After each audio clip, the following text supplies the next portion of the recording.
जय श्री राम, हर हर महादेव। इस वीडियो में हम जानेंगे माता पिता द्वारा बच्चों को दिए जाने वाले संस्कारों के बारे में। आज के समय के संस्कारों की अगर हम बात करें तो माता पिता अपने बच्चों को अपने संस्कार कम और मॉडर्न संस्कार ज़्यादा दे रहे हैं और विचार करते हैं, यही उम्मीद अपने बच्चों से करते हैं कि बुढ़ापे में या उनके तकलीफ में उनकी संतान उनका साथ देगी, उनकी सेवा करेगी।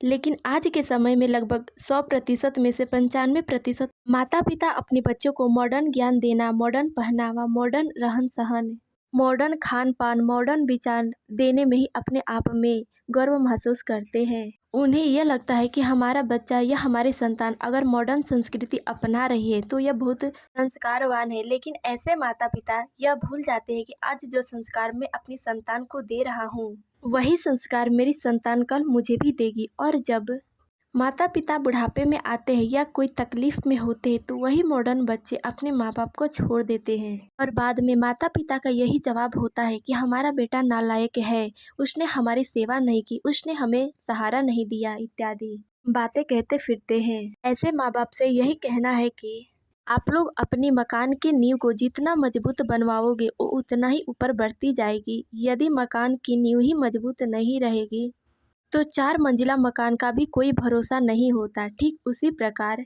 माता पिता को यह चाहिए कि आपका बच्चा छोटा है तभी से आप अपने बच्चे को रामायण गीता का पाठ पढ़ाना शुरू कर दें। साथ में आप अंग्रेजी शिक्षा भी दें, मॉडर्न संस्कार भी दें, लेकिन उतना ही जितने में आपकी और आपकी बच्चों की मर्यादा बनी रहे।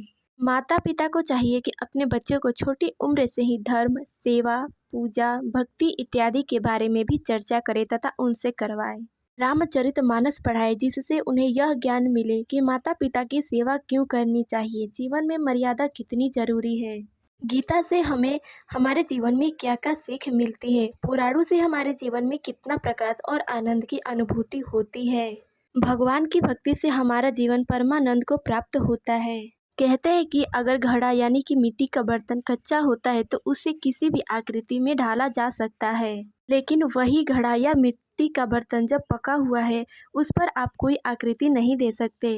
और यदि आप उस पर ज़्यादा जोर देकर उसको बदलने की कोशिश करेंगे तो वह फूट जाएगा, वह अपना अस्तित्व ही खो देगा, लेकिन बनेगा नहीं। ठीक उसी प्रकार माता पिता को अपनी संतान को छोटी उम्र से ही, यहाँ तक कि गर्भाधारण के समय से ही माता पिता को अच्छे विचारों और अच्छे कर्मों के साथ अपने बच्चे को जन्म देना चाहिए तथा जैसे जैसे वह बच्चा बड़ा होता जाएगा माता पिता को उसे उच्च संस्कार देते रहना चाहिए, जिससे वह संतान बड़ी होकर अपने धर्म को, भगवान को, भक्ति की शक्ति को, अपने धर्म ग्रंथों को, अपनी मर्यादा को, अपने सनातन धर्म की शक्ति को, अपनी संस्कृति को, रिश्तों की मर्यादा को, अपने माता पिता को छोड़कर उनसे विमुख न हो और अपने जीवन में राम जी जैसी मर्यादा, भगवान श्री ठाकुर जी जैसा प्रेम, श्रवण कुमार जैसा भाव, माता पिता की सेवा का भाव संतान में सदैव बनी रहे। इसीलिए आप अपने बच्चे को अंग्रेजी सिखाओ, अंग्रेजी शिक्षा ग्रहण कराओ, खूब मॉडर्न शिक्षा दो, लेकिन अपनी सनातन शिक्षा, उसकी संस्कृति को पढ़ाना, उसके बारे में बताना बिल्कुल ही न भूलें। इसीलिए अपने जीवन में अपने संस्कार और अपने धर्म को सदैव नींव की भांति रखें। जिस तरह मकान की नींव मजबूत होती है और मकान चाहे कितना भी ऊंचा बना लो, गिरने का डर नहीं रहता है, उसी प्रकार दुनिया की कितनी भी शिक्षा ग्रहण करो लेकिन अपना धर्म और अपने संस्कार सदैव अपने जीवन में याद रखें। इस वीडियो में बस इतना ही। मिलते अगले वीडियो में। आपको हमारा यह विचार कैसा लगा कमेंट में ज़रूर बताएं। जय श्री राम, हर हर महादेव।